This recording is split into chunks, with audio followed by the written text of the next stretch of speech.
थर में आयल लुकार बद भिटनि ऐं मोरनि जी टहुकनि बदिरां मौत बुख बदहाली ऐं बीमारियुनि जो राज आहे। थर जे जीजल माइरनि जूं जीअ झोरींदड़ आहूं दाहूं ऐं पितकड़नि मासूम गुलनि जड़नि ॿारनि जा लाश ॾिसी इंसानी वजूद ज़ख़्मी थी थो वञे।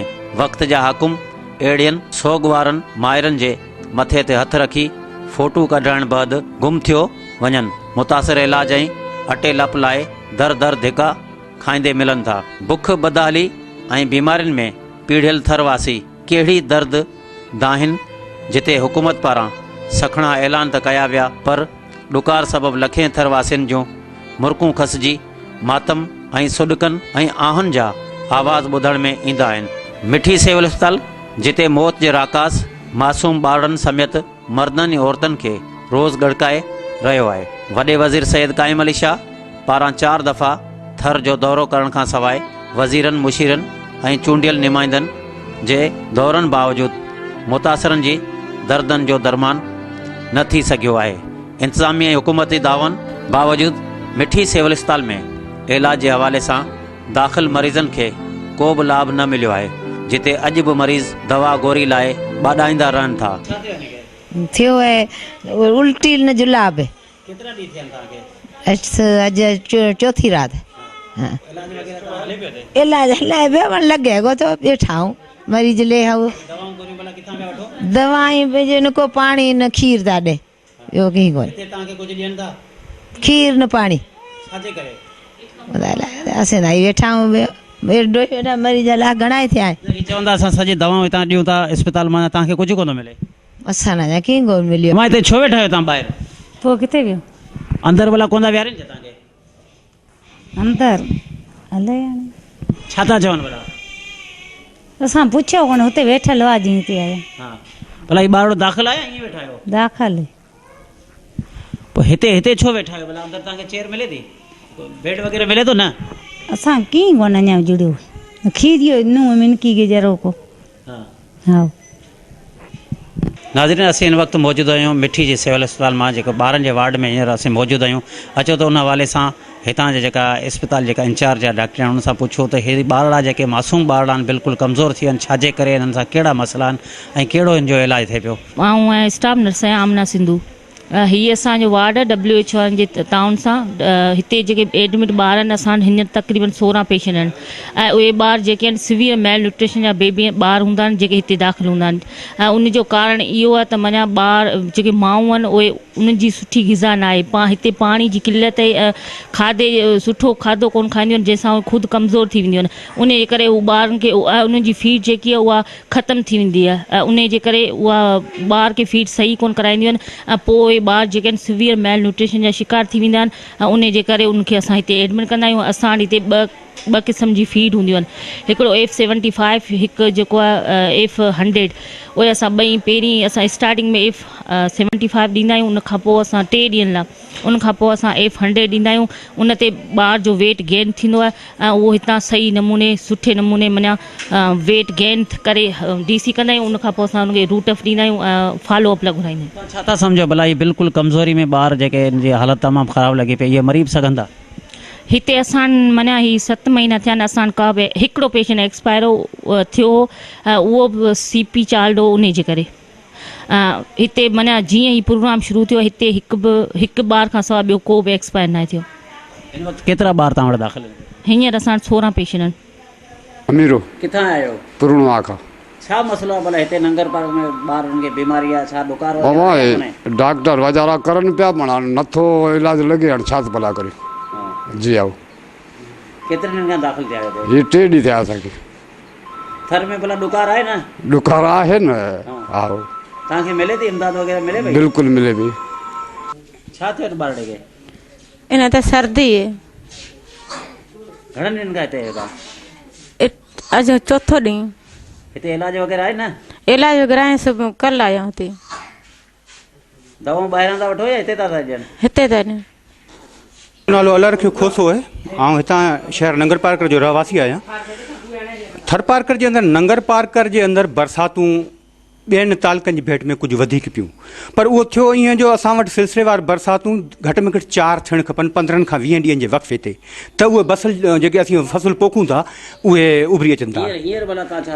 हींअर साईं असां वटि अन ॾुकार तक़रीबन अनाज, हाणे जीअं आऊं पंहिंजो मिसाल थो ॾियां, आऊं पाण बि हिकिड़ो हारी आहियां, मुंहिंजा 12 मण दाणा हिते मूं ॿनी पोखी हुन मंझि थिया, त हाणे ज़ाहिर त उनजो गख पन बि थियो माल जे लाइ, पर 12 मण मुंहिंजो सॼो साल जे गुज़ारे जे लाइ नाकाफ़ी आहिनि, छो जो आऊं जेकॾहिं बाज़ारि में विकिणा त मूंखे 12,000 रुपया उनजा मिलंदा, जेको मुंहिंजे हिकिड़े महीने जो बि गुज़ारो कोन्हे। ऐं बुनियादी तौरु हिते पार्कर जे अंदरि जेकर ख़ासि करे असां ॾिसंदासीं त पेट जा मरीज़ या डायरिया, छो जो असां वटि पाणी जेको आहे ज़ेर ज़मीन नंगर पार्कर जी इन कारूंजर खे छॾंदे,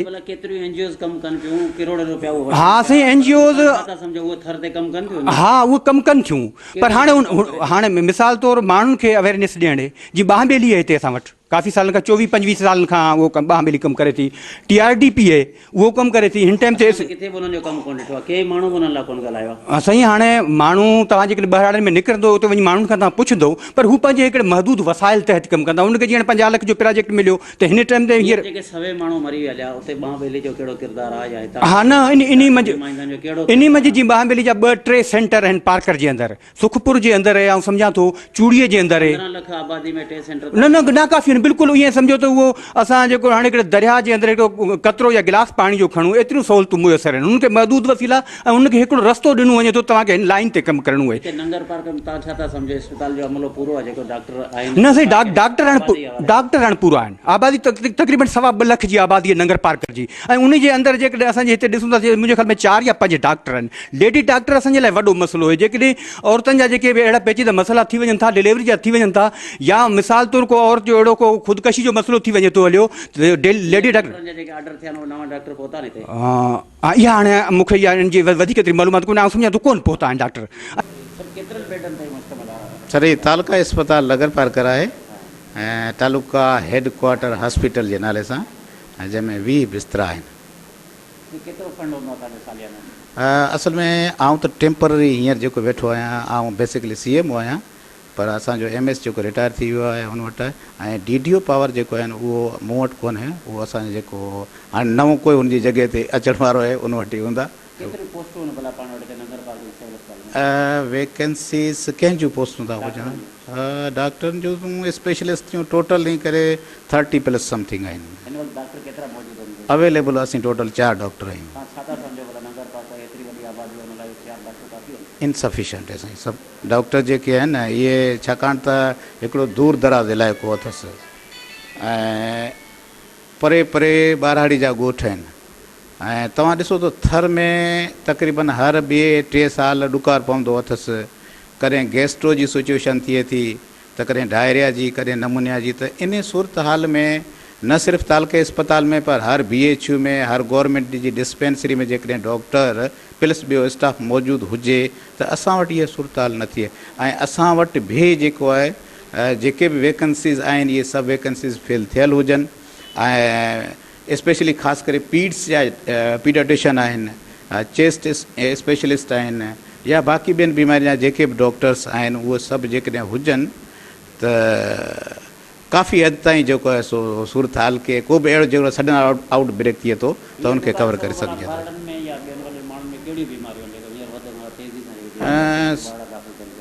साईं हिकिड़ी चवणी आहे त ॾुखी तोए ॾुकार तोड़े वसनि मीअड़ा, हिकिड़ी असांजे नेचर कुझु माण्हुनि जी थी वई आहे, चाहे बरसाति वसे या न वसे त हुन लाइ ॾुकारी आहे, पर ख़ुदा जी हिकिड़ी असीं त रहमत सम्झूं था त असीं ठीकु आहे सही आहियूं।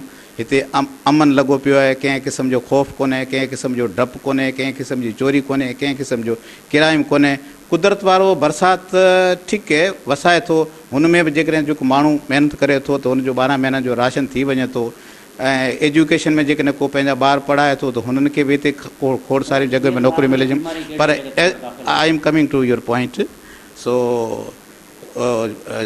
ॾुकार जे हवाले सां मतिलबु जेका ॻाल्हि कबी इहे माण्हू जेकॾहिं महिनत करे थो त ॾुकार खे सुकार में बि तब्दील करे सघे थो। पर असां वटि हीउ तालुको नंगर पार्कर जो जेको बेल्ट आहे हिन में ख़ुदा जी महिरबानी सां हिन साल सुठी बरसाति थी वई, सो ॾुकार जी सूरत हाल कोन्हे, ऐं न असां वटि अहिड़ी का सडन आउट ब्रेक आहे। बाक़ी मरीज़ अचनि पिया, हू सीज़न जे लिहाज़ खां जीअं सर्दी ख़तमु थींदी आहे बरसाति जी मौसम शुरू पंहिंजी थींदी आहे बहार जी मौसम, त हुन में ख़ासि करे डायरिया आहे, जी हा, उन में डायरिया आहे ख़ासि करे, ठीकु आहे न, हींअर जी दस्तर जी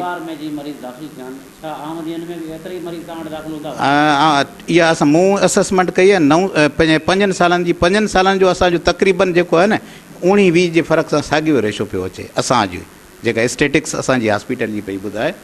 सो अहिड़ी का सडन मतिलबु घणी आउट ब्रेक हुन में कोन आई, बाक़ी हींअर हिन वक़्तु जेका आहे डायरिया ज़रूरु आहे, नमूनिया ॿारनि में आहे ऐं कुझु ॿारनि में तादादु वधियो आहे, उहो बि जेको आहे सो असांजी जीअं सर्दी जी मौसम ख़तमु थिए पई, गर्मी जी मौसम अचे पई, उहो थियो आहे।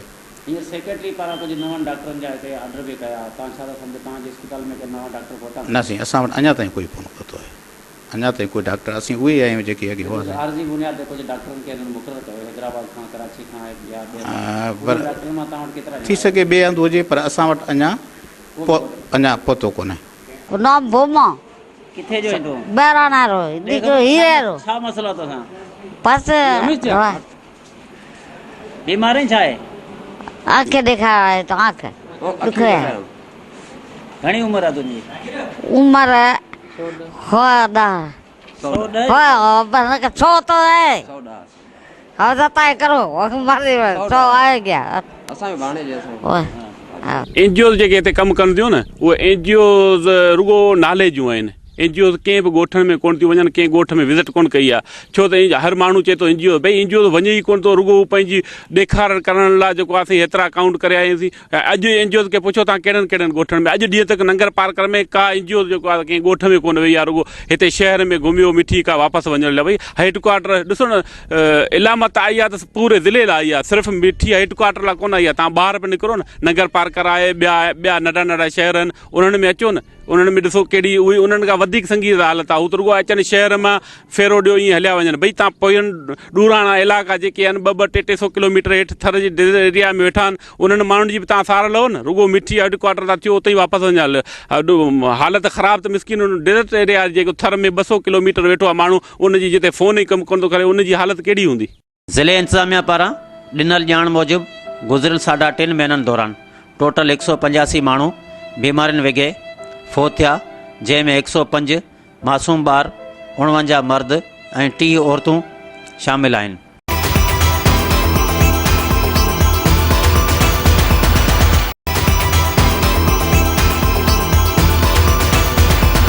अब तक हमारा जो डेथ टोल है वो 185 लोगों का है, जिसमें तकरीबन हमारे 106 जो हैं वो बच्चे हैं, और 106 इसमें बच्चे हैं जो कि इन्फेंट से लेके डे 1 से लेके 5 साल तक के हैं। और हमारे जो मेल की जो एडल्ट्स की डेथ हुई 49 है, फीमेल की 30। और ये वो फिगर हैं जो 1 दिसंबर 2013 से लेके आज 22 मार्च तक की फिगर है। जो बात है इस हवाले से कि डोकार के हवाले से या ड्राउट के हवाले से डेथ हुई, तो मैं आपको बताऊं कि जो हमारे पास बच्चों का टोटल डेथ टोल आया है, उसमें मोस्टली जो बच्चों की डेथ की वजह एक तो चेस्ट इन्फेक्शन, गैस्पिंग है, सांस का इशू है इनका पैदाइश के फौरन बाद, और उसके अलावा आपका गर्दन तोड़ बुखार है जो उसमें एक अहम चीज़ है। उसके अलावा कुछ पेट के हवाले से भी बीमारियाँ हैं। उसके अलावा आपके जो प्री मेच्योर बर्थ हैं वो भी बड़ा इम्पॉर्टेंट इशू है, जिसकी बुनियाद पे मसाइल पैदा हुए हैं। और सारी बातों की एक बात कि जो यहाँ पे जो गुर्बत है और जो पावर्टी है, जिसकी वजह से ग़िज़ाइयत की कमी है, और जो बच्चे को जो चीज़ मिलनी चाहिए ग़िज़ा, इनफैक्ट बच्चे से पहले जो माँ को ग़िज़ा मिलनी चाहिए, ग़िज़ाइयत मिलनी चाहिए, पावर्टी की गुर्बत की वजह से उसकी कमी है। तो लामाला अब एक कमज़ोर माँ जब बच्चे को जन्म देती है तो जाहिर सी बात है उसके बच्चे के अंदर भी वो वीकनेस आती है। तीसरी बात, हाइजीन के हवाले से भी इश्यूज़ हैं, सफाई के हवाले से, दीगर हवाले से, पीने के पानी के हवाले से। तो इस वजह से यहाँ का बच्चा बड़ा वनरेबल है किसी भी बीमारी के लिए। हम ये नहीं कहेंगे जनाब कि जो डेथ्स हुई है भूख की ऐसी यकीनन डेथ्स नहीं हुई है, हुई बीमारी की वजह से, लेकिन बीमारी उस वक्त फैलती है जब बच्चे के अंदर कुव्वत मदाफ़त कम हो, और उसकी वजह ये होती है कि बच्चा कमज़ोर होता है। नहीं, ये पूरे डिस्ट्रिक्ट की। देखिए जी, मैं आपको बताऊं, हमारे पास तकरीबन कोई 48 टीमें तो अपनी हमारे सिंध हुकूमत की हैं, जिसमें PPHI के भी हैं, मोबाइल कैंप्स भी हैं, फिक्स्ड कैंप्स भी हैं। اس کے علاوہ ہیلتھ ڈپارٹمنٹ کی بھی اسی طرح سے فکسڈ ہے, موبائل کیمپس بھی ہیں. اس کے علاوہ کل میرے پاس کے پی کے گورنمنٹ کی طرف سے 40 رکنی وفد آئے, جس میں ڈاکٹرز بھی ہیں, جس میں نرسز بھی ہیں, جس میں میل نرس بھی ہیں, فیمیل نرسز بھی ہیں, اور وہ اپنے ساتھ 4 موبائل یونٹ لے کے آئے ہیں. اور وہ پری ڈیلیوری, ڈیوری ڈیلیوری اور پوسٹ ڈیلیوری کی جو کیئر ہے, ایون آپریشن کرنے کی, سی سیکشن کی, سب کی ان کے پاس فیسلٹی ہے. اور پوری ان کے اس موبائل بڑے بڑے ٹرالر سے بنے, ان میں 4 لے کے آئے, اس میں موجود ہے. ان کو ہم نے کل چاچڑو بھیجا.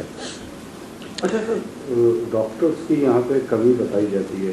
یہ تو این جی اوز یا دوسرے اداروں کی طرف سے کام کر رہے ہیں یہاں پہ ڈاکٹر, جو یہاں کے تھرپارکر کے ڈومیسائل پہ ایم بی بی ایس کیا, وہ اپنی پریکٹس کہیں اور کر رہے, ان کے لیے سی ایم نے ایک آرڈر بھی نکالا تھا کہ ان کو واپس یہاں پر لائیں گے جہاں کے, وہ اس پہ ابھی تک کچھ ہوا؟ اس میں دیکھیں, آپ کا بالکل سوال بجا ہے کہ ڈاکٹرز کے ساتھ ہوتا ہے یہ, کیونکہ آپ کو پتہ ہے بالکل اینڈ کی جگہ ہے, یہ end of the Sindh province آپ کہنے کے حوالے سے اس سائڈ پہ تھرپارکر.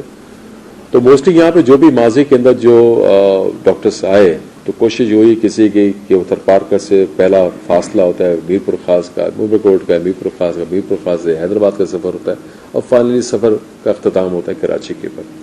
اس چیز کو سی ایم صاحب نے محسوس کیا, اور سی ایم صاحب جب یہاں تشریف لائے تھے تو انہوں نے یہی کہا کہ جناب اب پالیسی یہ رکھی جائے گی کہ جو ڈومیسائلڈ کا ڈاکٹر ہے, جس طرح اگر وہ ڈاکٹر جس کا تعلق تھرپارکر سے, چاہے وہ اس پہ وہ ننگر کا ہے, چاہے اسلام کوٹ کا ہے, چاہے وہ ڈالی کا ہے, چاہے چھاچرو کا ہے, چاہے مٹھی کا ہے, چاہے وہ ڈپلو کا ہے, اس کو اس کے اس پلیس آف ڈومیسائل پہ رکھا جائے گا. اور ایک چیز اور بھی یقیناً اس کے بعد طے کی گئی, جس میں ہم نے بھی سی ایم صاحب کو بھی عمل سبمیشن دی, سیکرٹری ہیلتھ نے بھی, کہ جو ڈاکٹر آئے اس کی ٹینیور پوسٹنگ کر دی جائے.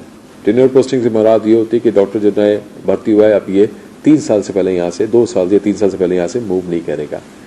اور اسی کو سوچتے ہوئے جب ابھی درمیان میں ریسنٹلی ہیلتھ ڈپارٹمنٹ نے کچھ بھرتیاں کی ہیں, اور وہ اسی حوالے سے کی کہ جو ڈاکٹرز یہاں پہ رکھے جائیں گے ان کو ٹینیور پوسٹ پہ رکھا جائے گا, تاکہ ایسا نہ ہو کہ ہسپتال جو ہے ڈاکٹر کی کمی کا شکار ہو جائے.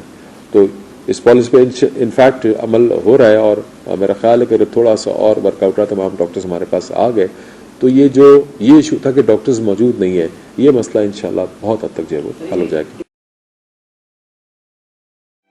अहिड़ी तरह थर में ॾुकार बाद हुकूमत पारां लखें बोरियूं कणिक ऐं खाद खुराक विराइण जूं दावाऊं करण बावजूदि थरवासी मर्द औरतूं ऐं मासूम ॿारड़ा केतिरा किलोमीटर पंधु करे मानी गभे लाइ NGOs पारां लॻायल कैंपनि ते हथ टंगींदा, थाॿा खाईंदा मिलनि था.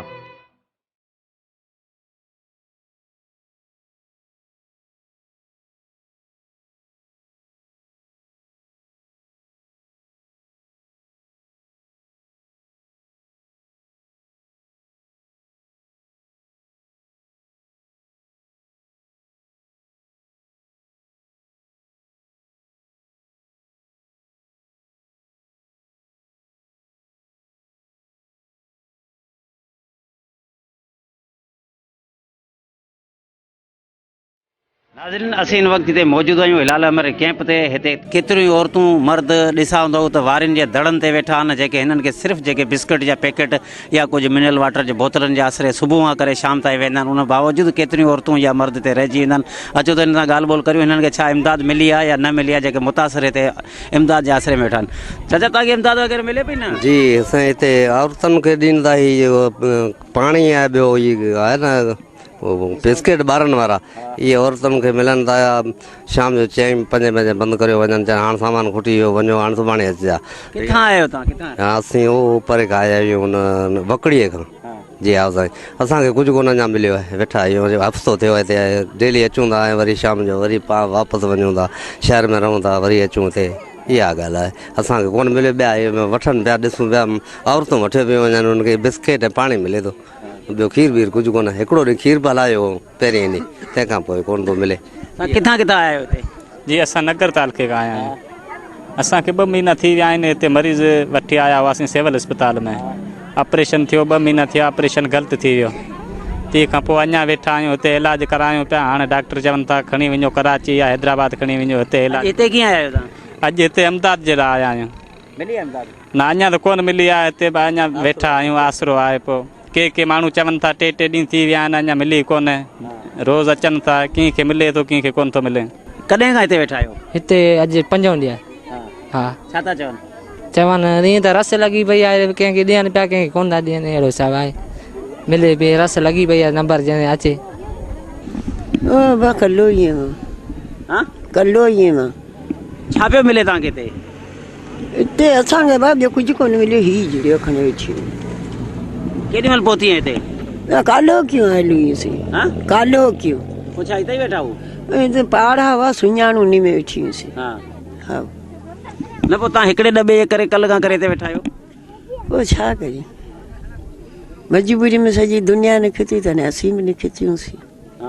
हा पर ॾुकार आहे भला थर में ॾुकार? हा बा ॾुकार घणेई अटो बटो जुड़े ई कोन थो।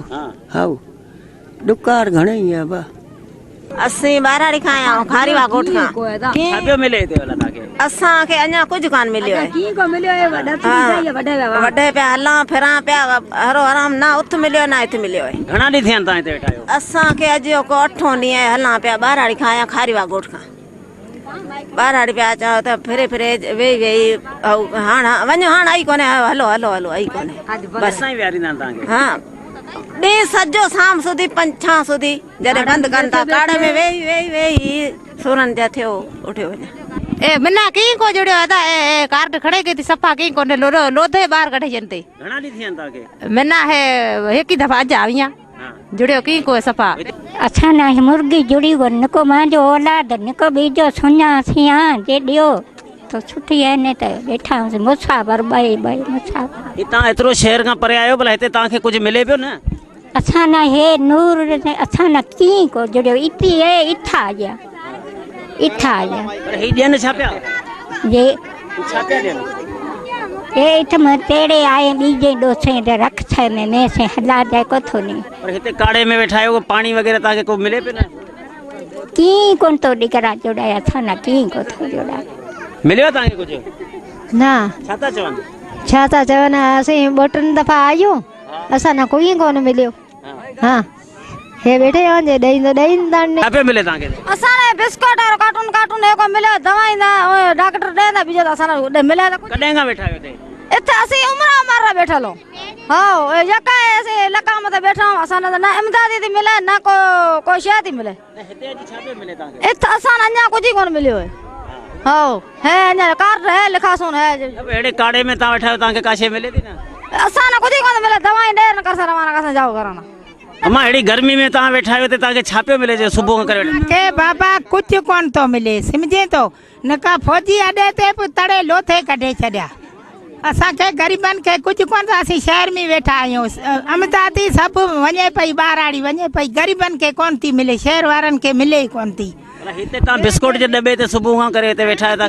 आहियूं अञा मिलिया कोन चवनि था हिते मिलनि था पर वेठा आहियूं काड़े में बस छा करियूं भला अटो भतो कोन्हे असांजो मुल्क आहे वीचारो हो बर आहे तंहिंमें वेठा आहियूं अलाह जे आसरे वेठा आहियूं माना अलाए को हिननि खे राम पए त ॾीन अवी ॾींदा त अवी ॾियो था पर ग़रीबनि खे कोन था वॾनि पेटनि वारा आहिनि उहो खायो वञनि था हड़प करियो वञनि था अब मसलो ईअं जो वीचारा हिते ही आवाम जेको आहे तमामु वेही राति जो कॾहिं 11 बजे पिया वञनि कॾहिं 12 बजे पिया वञनि हिते सॼो ॾींहुं काड़े में वेही वञी गर्मी में ही ॿचड़ा मासूम जेको आहिनि ही तड़फियो वरी शाम थिए त हलियो वञनि।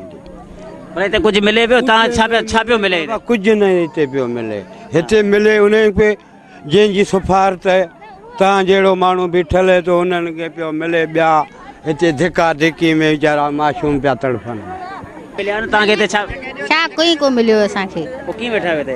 वेठा आहियूं काड़े में गर्मी में वेठा आहियूं बा मिली आहे तव्हांखे अहमदाबाद? ना बा को मिली है असां को मिली है। हिते कॾहिं खां वेठा आहियो? सुबुह था आया। छा था चवनि? छा था चवनि ही चवंदा त ॾींदासीं पर आसरो ॾीन पिया ॾीन कोन था बाबा ॿाराड़ी में गाॾियूं मोकिलनि पिया कॉलोनी आहिनि उते कोन था गाॾियूं ॾीन जिते कॉलोनियूं आहिनि हिते सुबुह खां वेठा आहियूं।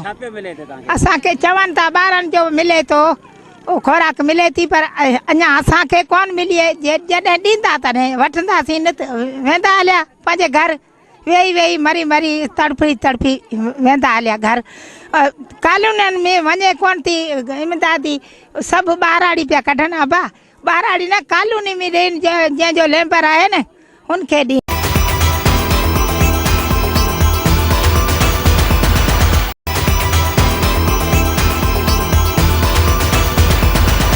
इमदाद जी मुनसिफ़ाणा विरासत न हुअण करे थर जे केतिरनि ई ॻोठनि जे रवासियुनि जा बुख बदहाली सबबि हाल हीणा बणियल आहिनि। चाचा छा मसलो भला हिते जा माण्हू छा लॾ पलाण करे विया आहिनि इमदाद तव्हांखे मिली आहे न? अमदाद खां पहिरें अमदाद मिली कोन सघा अॻु लॾे विया हली अमदाद शुरू थी आहे असांखे ॾाढा सिराटो चांहि जो पुड़ो हा इहो मिलियो आहे तंहिंखां पोइ कुझु कोन को मिलियो आहे। कणक वग़ैरह तव्हांखे मिली आहे? कणक मिली आहे सभु माण्हू मिली आहे कूड़ कोन करिणो आहे उहो मिलियो आहे हा ॿियो तंहिंखां पोइ ॿियो कुझु कोन्हे। हिते भला कीअं इमदाद जी विरसा हिते जे ॻोठाणनि खे भला सही नमूने सां इमदाद मिली आहे? हिते जे ॻोठ में जेकॾहिं 400 घर आहिनि त उन्हनि खे 100 घर में मिली आहे बाक़ी 300 घर ईअं रहिजी विया आहिनि। जेकॾहिं हीउ ॻोठु फांगारियो आहे जेकॾहिं कणक आई आहे त 1998 में जेके लिस्टूं हलियूं आहिनि उन्हनि ते आई आहे बकाए जेके नया कार्ड आहिनि या बोर्ड में जेके माण्हू आहिनि उन्हनि खे का बि शइ कान मिली आहे। हिते माल बि बीमार आहे ॿारड़ा बि बीमार आहिनि अॼु बि तव्हां ॾिसी सघो था तव्हांजे रूबरू ॿार बि ॿिठा आहिनि ऐं हिते का शइ कान मिली आहे। ऐं जेकॾहिं कंहिं वटि लिस्ट खणी वञूं था या चऊं था त हू चवनि था हीअ रोड ते ॻोठ हिननि खे जाम मिली चुकी आहे ऐं हिते कोन्हे ॿाराड़ी जे ॻोठ में वञूं था। छा रोड जो ॻोठ आहे उन्हनि छा रोड जे ॻोठ वारनि खे कोन पिया ॾियनि? जी हिकिड़ी गाॾी आई आहे जंहिंमें 100 घरनि खे मिली आहे बकाया घर रहियल आहिनि। केतिरी ॾींदा आहिनि भला 100 घर? 100 घरनि में इहा कंहिंखे 10 किलो अटो आहे उन में 2 किलो खंडु आहे पुड़ो चांहि जो आहे बसि इहो सामान 2 किलो चांवर आहिनि इहो ई। कहिड़ा मसइला आहिनि ॿिया भला ॿारनि में बीमारी या माल में बीमारी वग़ैरह? माल में बीमारी जाम आहे माण्हुनि जा हिते अहिड़ा घर बि आहिनि जंहिंजा 200 धण मरी विया आहिनि। असांजे ॻोठ में ॿार बि आहिनि बीमार बि आहिनि अॼु ॾींहं ताईं बि आहिनि।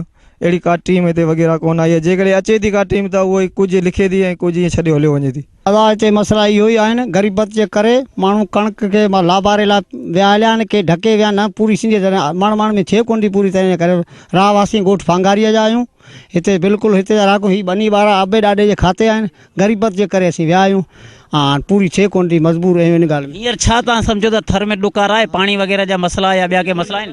ॾुकार आहे कुझु मिले कंहिंखे मिले थो कंहिंखे कोन। हिकिड़ो मुंहिंजे घर में 12 माण्हू आहिनि हुननि खे मण दाणा मिले थो ऐं किथां पूरी कनि पोइ ढकी ॻोठ मज़ूरी लाइ वेंदसि हलियो इहो ई मसइलो आहे। ॿियो कोई जानवरनि जो चारो वग़ैरह आहे हिते जेको चारो वारो ॿियो कुझु कोन जंहिंजे घर आहे उहो खाराए त ॿियो लंघण वेठो हुजे भला के मरी बि विया आहिनि जानवर बीमारी बि थी आहे मरी बि विया आहिनि। हेॾा खोड़ सारा डॉक्टर मिठी में वेठा आहिनि उन्हनि चयो असां ॻोठनि में वञी सर्वे कई आहे भला हिते आया आहिनि अबरा सबरा आया आहिनि हा 4 माल जो इलाज थियो ॿियो मरी विया मरी सघे थो माल ग़रीब किथां पूरी कनि बाबा मजबूर आहिनि छा कनि ग़रीब पंहिंजो पेटियुनि सां पूरो करे सघनि कीअं माल जी पूरी कनि।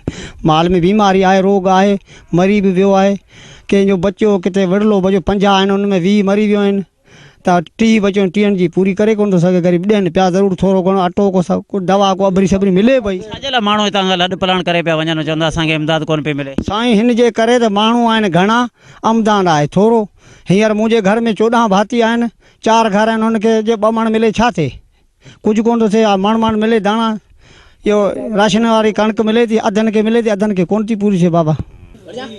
अम्मा भला इमदाद वग़ैरह मिली आहे तव्हांखे न? अबा असां न कुझु कोन मिलियो आहे असीं गरीब माण्हू आहे पके अंदरि रुगो वेठा इमदाद खणे जाए कुल शहर पिया शहर वारा न पिया ॾे असीं जेको ॿाराड़ी आहे हिते वेठा असां न कुझु को मिलियो आहे कंहिं को मिलियो आहे असां न उअई वेठा रुगो गरीब माण्हू जांचा पिया गाॾे भरिजे वेझा इहा जांचा पिया ॿियो मिलियो असां न कुझु को आहे।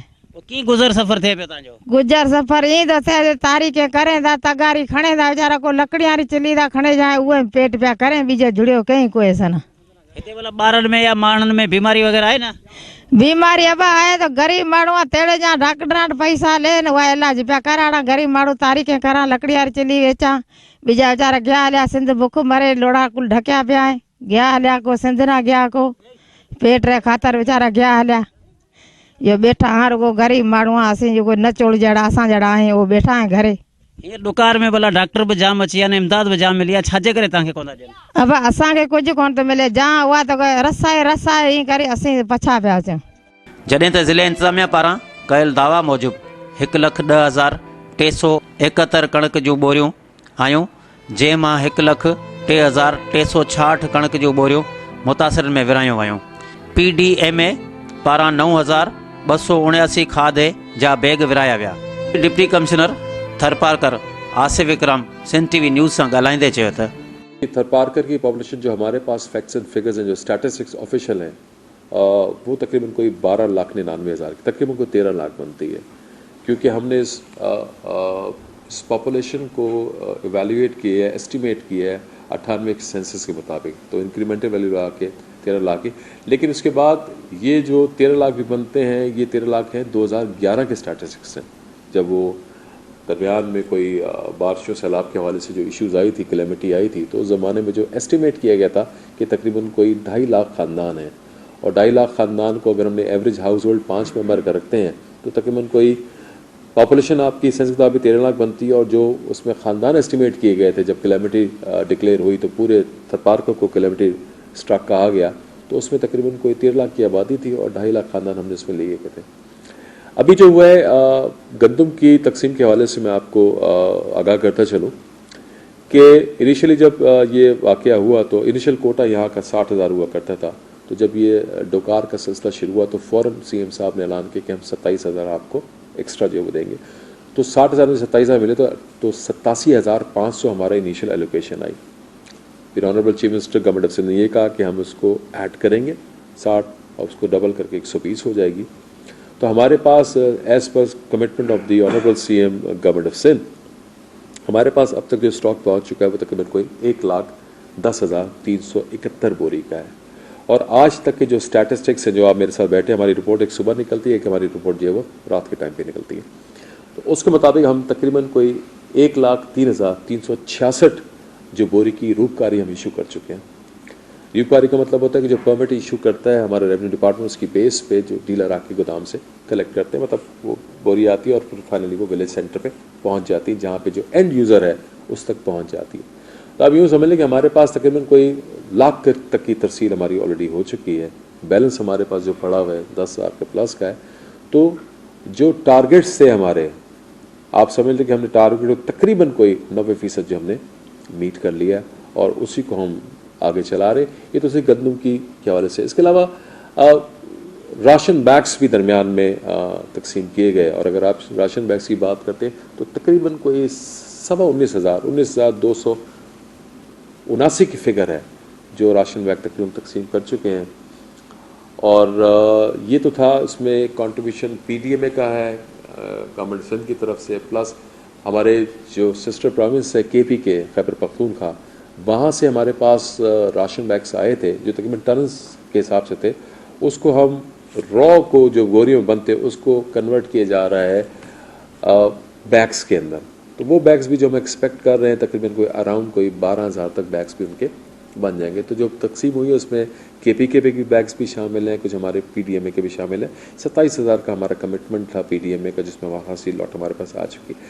तो गंदम के हवाले से भी हम इसको चला रहे हैं, साथ साथ हम राशन बैग्स भी हमने तकसीम जो है वो की है, ताकि लोगों को एक रेडीमेड गंदम के मुकाबले में, आपको पता है जो वो राशन बैग होता है उसमें तेल होता है, चावल होता है, दालें होती हैं, ये चीज़ होती है, तो उनको इमीडिएट रिलीफ मिलती है। मां सम्झा थो जेको डिज़ास्टर माना हिकिड़ो ख़ुश्क साली या ॾुकार जेको आहे, जो आफ़त सेटल जेको थियो आहे न, आफ़त जंहिं आंदी आहे उन डॉक्टरनि जे करे आंदी आहे। जेकॾहिं अॻु में डॉक्टर्स हुजनि हा, BHU हलंदड़ हुजनि हा, RHC हलंदड़ हुजनि हा, सिविल हॉस्पिटल में पीडियाट्रिशियन्स हुजनि हा, मां सम्झां थो इहा तबाही न अचे हा। हाणे बि रुगो ॾेखाव कयो पियो वञे, ऐं पर परे परे जे ॻोठनि में जेके रणपट जा ॾूराणा जेके ॻोठ आहिनि उते भली डीपले जा हुजनि, छाछरे जा हुजनि, इस्लाम कोट जा हुजनि, उते अञा डॉक्टरनि जी को नज़र ई नथा अचनि, न को उते हंगामी हालत, रुगो मिठी हॉस्पिटल में, मिठी शहर में हंगामी हालत नाफ़िज़ थियल आहे। सरकार भी उते त बीमार भी उते, सभु माना उते हिकिड़ो मेलो लॻल आहे उते। बाक़ी फील्ड में डॉक्टरनि जी ॾाढी खोट आहे, दवाउनि जी खोट आहे, अन्न जेको सप्लाई थिए पियो उहो बि सियासी बुनियाद ते थिए पियो। वॾनि पंहिंजनि माण्हुनि खे ॾेई उन्हनि खे तव्हां ॾियो वञी, पोइ उन्हनि ठीकु आहे जिथां जहिड़ी पोलिंग खां खटिया आहिनि उन्हनि खे मिले थी, जंहिंखे हारे आहिनि उन्हनि नथी मिले। मां सम्झां थो जेकॾहिं इहो ई तरीक़ो रखियो वेंदो त इहो मसइलो हल कोन थींदो, अञा ख़राबु थींदो वेंदो। मां सम्झां थो हुकूमत जो कमु आहे, असांखे हिन में गर्ज़ न आहे त ट्रांसपोर्ट कंहिंजो आहे कंहिंजो न आहे, हुकूमत जो आहे अपोज़िशन जो आहे। अन्न जेको आहे उहो माण्हुनि ताईं, मिसकिननि ताईं, मुतासिरनि ताईं पहुचणु घुरिजे, ऐं उनखे जेके परे परे जा ॻोठ आहिनि उते पहुचणु घुरिजे। बाक़ी इहे मसइला ट्रांसपोर्टनि हुजे उनजी पेमेंट हुजे उन ते ठीको हुजे इहे पिया थींदा रहंदा आहिनि पर उस हिन हुकूमत खे इन ॻाल्हि खे छॾीनि त उन्हनि जे ख़िलाफ़ु कुझु साज़िश पई थिए। ॻाल्हि इहा आहे त जेकॾहिं तव्हां फील्ड में वञी कमु सही कयो त केरु साज़िश न कंदो ऐं गॾो गॾु सिंध हुकूमत जी नाकामी त पंहिंजी जॻह ते बीठी आहे त उन इलाही इदारा उन जा नाकाम थिया आहिनि पर NDA में फेडरल गवर्नमेंट बराबरि जी ज़िम्मेवार आहे हिन में। छा आहे त NDA में हिकिड़ो इदारो आहे जंहिं वटि दुनिया जहान खां ख़बरूं ईंदियूं आहिनि त किथे ॾुकार थींदो किथे मींहुं ईंदा किथे फ्लड थींदा उन्हनि हुकूमत खे आगाह ई न कयो आहे ऐं प्राइम मिनिस्टर खे अॻुवाट ॿुधाइणु घुरिजे आहे उन्हनि न को उन्हनि खे ॿुधायो न को पाण जॾहिं 200 ॿार मरी आहे पोइ अची हिते फड़कियूं हणण सां फ़ाइदो कहिड़ो आहे। अॻु में अचनि हा प्रिवेंट कनि हा त 200 ॿार घटि न आहिनि 200 खां वधीक ॿार। मां सम्झां थो त हाणे बि जेकॾहिं इन खे थर खे उमरकोट खे अछड़े थर खे नारो खे ऐं ॿिया जेके असांजा कोहिस्तान जे काछो जा इलाइक़ा बि आहिनि उन्हनि खे जेकॾहिं ॾुकार खां बचाइणो आहे त हुकूमत खे बयानबाज़ी छॾे बाक़ाइदा फील्ड में वञी माण्हुनि खे इमदाद ॾियणी पवंदी। जिते थर में कारे ॾुकार सबबु इंसानी ज़िंदगियूं ज़ाया थियूं उते वरी लाइव स्टॉक खाते जे मुजरमाणी गफ़लत सबबु थर वासियुनि जे आजपे जो आख़िरी गुज़ारो चौपायो माल हज़ारनि जे तादाद में मरी विया आहिनि। माल जो चारो न हुअण सबबु सवें थर वासी लॾ पलाण करण ते मजबूर बणियल आहिनि।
असीं हिन वक़्तु मौजूदु आहियूं थर जे इलाइक़े जेको मोराणो में हिते अॼु असां हिते जेके मुतासिरनि लॾ पलाण करे आया आहिनि हुननि जा असां अचो त हुननि सां हाल अहवाल करियूं।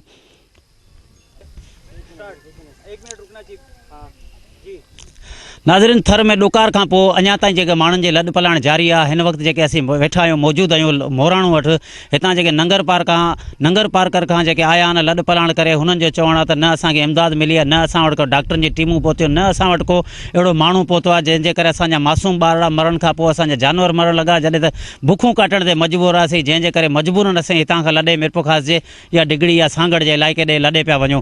हेतिरी इमदाद मिले पई सभु चवंदा असांखे इमदाद मिले पई तव्हांजे ॻोठनि में इमदादी टीमूं पहुतियूं न असांखे इमदाद मिली हुजे त चए उते कसम करूं असांखे का शइ कोन मिली आहे। असां पेट में बुख आहे वञूं था मज़ूरी करे संद में पेट पारींदासीं बचा पारींदासीं असांखे का शइ कोन मिली आहे त वॾे पेटनि वारा जेके आहिनि सो उहो हजम करे वञनि खायो वञनि। हा तव्हांजे नंगर ॾे अञा पहुता ई कोन्हनि न पहुता आहिनि त तॾहिं बि असां ग़रीबनि खे त माल जा डॉक्टर अचनि था तव्हांजे ॻोठनि में कोन आया आहिनि। हींअर बीमारियूं आहिनि मालनि में न कोन्हे हींअर हेॾी चारो वग़ैरह आहे माल चारो कोन्हे न चारो हुजे त असीं उते न वेठा रहूं। हा कुझु काश हितां असांखे थिया आहिनि 10 ॾींहं हाणे घणा ॾींहंनि में अञा पहुचंदो अञा असीं 5-7 ॾींहं लॻंदा। छा मसला भला हिते तव्हांखे कहिड़ा मसला आहिनि यार? मसला इहा आहे त पाणी खारो आहे ॿियो मिले कोन थो माल जो चारो मिले कोन हुनजे करे सूर पिटूं धका खाइण संदे माल चाढ़नि पिया वञूं। हा थर में एतिरी वॾी इमदाद आई आहे तव्हांखे मिली आहे? इमदाद मिली आहे त अलाए कंहिंखे मिली आहे असीं त माल काई हलंदा पिया वञूं असांखे त मिली कोन्हे। तव्हांजा भला पोयां माइट वेठल हूंदा उन्हनि खे त मिली हूंदी उनखे मिली अलाए कहिड़ी ख़बर आहे सीधा हींअर निकिरी विया 7 ॾींहं निकिरे खे। हा पूरी हाणे केॾां लॾे था वञो तव्हां? संद खे पेट पार न बचनि जा घणा ॾींहं ॾेई हूंदव? हेॾां 4 महीना हूंदासीं आख़िरी महीने ईंदासीं जेठ में। न छाजे करे बरसाति न पवण जे करे छा मसलो? बसि बरसाति न पवण जे करे। किथे जायो तव्हां? गोड़ी जा। छा मसलो आहे भला? मसलो इहो था वञूं पिया बुख था मरूं हाणे संद पिया वञूं।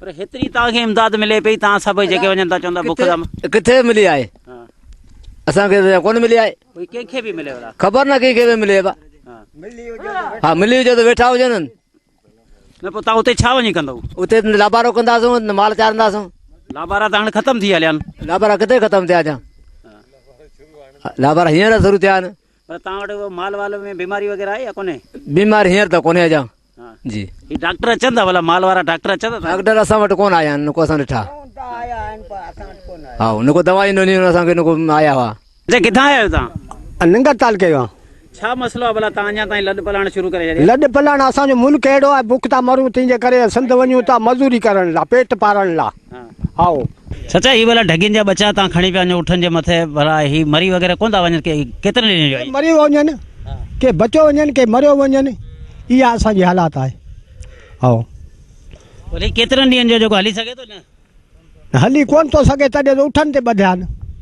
हिननि जी ढगियुनि जो भला खीर या पिस या कीअं कढंदा आहियो तव्हां खीर पोइ हिननि खे लाहे हेठि उठ खां पोइ धारायूं था खीर विकिरो वग़ैरह करियो था या पाण था न विकिरो कोन था करूं असीं हा केॾां कंदा आहियो करे पेट करूं था फर खां पीअनि था जॾहिं त इंतिज़ामी दावनि मूजिबि थर में 60,000 चौपायो माल आहे जिन खे 18 टीमुनि पारां वैक्सीन कंदे 25,600 जानवरनि खे वैक्सीन कई वई आहे ऐं 2,044 ढोर बीमारी वेगे मरी चुका आहिनि हमारे पास जो सेंसस 2006 की फिगर है वो है तकरीबन 45 लाख की तो लेकिन वो 6 की फिगर है 6 की फिगर में और 14 में तो आपको पता तकरीबन 9-10 साल का फ़र्क आ जाता है तो तकरीबन कोई अगर आप उसको इंक्रीमेंटल वैल्यू लगाते हैं लाइफ स्टॉक की तो मेरा ख्याल है 60 लाख से वो कम नहीं होना चाहिए 60 लाख से ऊपर ही होता है तो उसमें अब तक तकरीबन कोई 25 लाख जानवर जो हैं वो वैक्सीनेशन के प्रोसेस से गुजर चुके हैं जिसको लाइफ स्टॉक डिपार्टमेंट ने हमारा काम करा और सिर्फ लाइफ स्टॉक नहीं है कुछ NGO थरदीप है और दीगर अदारे वो भी इस सिलसिले में हुकूमत सिंध की मदद करें दीगर अदारे भी काम करें तो हमने तकरीबन इतना लाइफ स्टॉक को हमने वैक्सीनेट कर लिया है क्योंकि शिपॉक्स में ये होता है शीप पॉक्स के अंदर इशू ये है कि इसकी क्यूरेटिव साइड नहीं है जितनी इसकी प्रिवेंटिव साइड है जिसको लग गया उसको क्यूरेटिव साइड उसकी मुश्किल है और किसी तरह मोर्टेलिटी रेट भी उसका हाई है लेकिन अगर आप उसको टाइमली उसको प्रिवेंट कर लेते हैं तो आपका जो डेथ टॉल बढ़ जाता है इसी वजह से अल्हम्दुलिल्लाह हमारा डेथ टॉल जो तक मैं कोई 2044-45 के अराउंड था डेथ टॉल हमारा कम है मतलब स्टेबल हो गया स्टैगनेंट हो गया तो अल्हम्दुलिल्लाह और बकौल लाइफ स्टॉक डिपार्टमेंट के जो उन्होंने स्टेटमेंट्स हमें दिए कि अब वो जो शीप पॉक्स का इशू था वो अब शीप पॉक्स का इशू खासी हद तक सेटल डाउन हो गया वो नहीं ज़रूरत इन ॻाल्हि जी आहे त हुकूमत पारां मुतासिर माण्हुनि खे बुख बदहाली ऐं बीमारी खां बचाव लाइ संजीदगी सां पंहिंजो किरदारु अदा करणु घुर्जे ऐं उन मामले ते मुस्तक़बिल हल लाइ अहिड़ो मनसूबो जोड़ियो वञे त जीअं मारवी ऐं देशवासी ख़ुशहाल ज़िंदगी गुज़ारण जो मौक़ो फ़राहम थी सघे कैमरामैन हबीबुल्लाह लगारी एजाज़ भट्टी सां गॾु नज़ीर पवर सिंध TV न्यूज़ मिरपुखास मिठी।